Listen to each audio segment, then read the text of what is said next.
haya mambo haya mapambano sio ya Chadema, ni mapambano yetu sote, kwamba nchi hii lazima iwe nchi ya haki, ya demokrasia na inayojali haki za binadamu, na hicho ndicho alichokipigania Mzee Mtei, na ndio maana alichoanzisha chama hiki.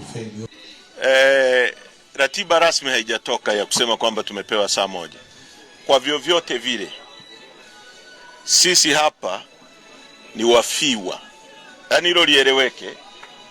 Sisi ni wafiwa kabisa. Huyu ni mzee wetu, ni muasisi wa chama chetu, ni mtu mwenye kadi namba 1. Kwa chochote kitakachofanyika hapa kitafanyika kwa masikilizano kati yetu na familia. Sisi ni sehemu ya hii familia, ni sehemu. Huyu mzee ukimuuliza maisha yake kabisa tangu astaafu serikalini ni Chadema. Kwa hiyo hakuna mtu hapa ambaye amekuja hivi na ambaye no. Hiyo haipo. Tuache hayo mambo ya mtaani. Tutapata nafasi ya kutosha, na hata kwenye tukio lile rasmi kabisa nina imani na nina uhakika kwamba Chadema itakuwa visible na itapata nafasi ya kutoa message kwa ajili ya mzee na kwa ajili ya Watanzania.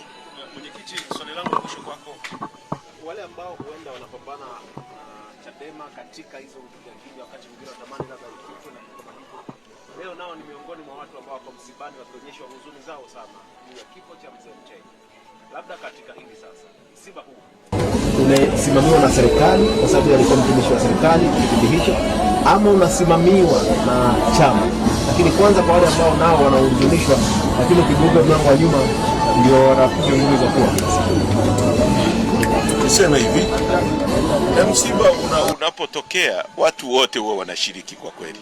Sijai kuona sehemu yoyote mtu amezuia mtu asiende msibani au asishiriki kwenye msiba, kwa sababu Mzee Mtei amekuwa governor wa BOT wa kwanza katika nchi hii. Amekuwa waziri wa fedha. Amefanya kazi IMF. Amefanya kazi East Africa Community. So, sisi we are proud kwamba muasisi wa chama chetu ni msomi mkubwa na mtu mwenye track record safi. Kwa mengine tutazungumza. Kwa hiyo msiba huu ni wa wote na wote wana haki, hata wale tusiopendana nao watakuwa na nafasi yao hapa, wala hatuwezi kuwazuia, kwa sababu rafiki yangu sio necessary awe rafiki yako. Anaweza kuwa adui yangu akawa rafiki yako. Kwa hiyo wengine ni watu wa familia, na sisi kuna mipaka kati ya chama chetu na family na watu wanaokuja hapa. Makamu mwenyekiti, samahani, jana kulikuwa kuna taarifa kwamba ujumbe wa Mheshimiwa Lissu ungesomwa kwenye kumbukizi. Ile ujumbe bado upo? Tutasema baadaye. Hilo naomba turespect. Mwenyekiti, mwisho labda Mtei angekuwepo sasa hivi kwa siasa zinazoendelea sasa hivi na masuala ya kandamizaji wa demokrasia, yeye kampana angekamatwa, angepewa kesi gani? Kwa sababu huenda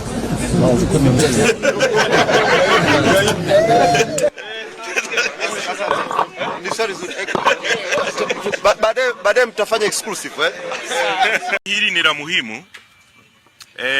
Kisheria court injunction inaweza kudumu kwa miezi 6 peke yake. Sasa wanasheria wetu watafafanua vizuri, akiwemo mwanasheria mkuu wa chama, lakini wakili Welwel yuko hapa, kwa sababu najua chama chetu kimesheheni wanasheria. Sasa unapofanya matukio ya hira, mwisho wa siku unakuta huja update vile vitu, na mpaka ina elapse muda ule wa injunction unaisha, hawakuwahi kuenda kufungua tena hilo zuio ambalo hawawezi tena kuliomba.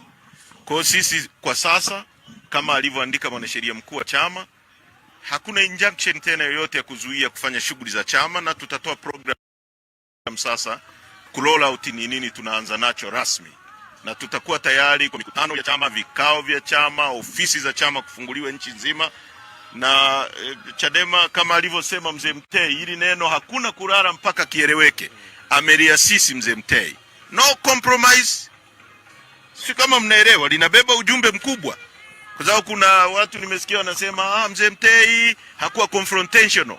Ukisoma hilo neno linakuambia nini? Message: hakuna kulala mpaka kieleweke. Maana yake hakuna kukata tamaa, hakuna compromise za uongo, hakuna vitu vya ambavyo havina maana, mpaka ambapo tutakapobadilisha nchi hii. Kwa hiyo Sisi tutahili neno rasmi, kwa sababu sasa kama chama kitakuwa hakina zuio, watakaokuwa wanafanyia fujo kama mausidi ambao umeona nchi nzima. Leo tunazungumza hapa, mwenyekiti wetu wa wilaya ya Mbeya vijijini amekamatwa kwa sababu anahoji kwa nini OCD akashushe bendera ya chama. Ni kitu ambacho hakijai kutokea, very strange. Lakini pia mnajua kuna vyama vinaitwa vyama si 10 na ngapi kwenye nchi hii. Kuna chama kingine chochote kinachoshushiwa bendera na polisi wenyewe, sio CCM, polisi. Maana yake CCM wameshindwa, hawawezi kudeal na sisi. Sasa tuna deal na dola, na ndicho kinachoendelea. Dola ikikaa pembeni tutakuwa pale juu, tumekaa pale tunaongoza nchi hii. Hilo halina ubishi. Kwa hiyo ndio hivyo tu.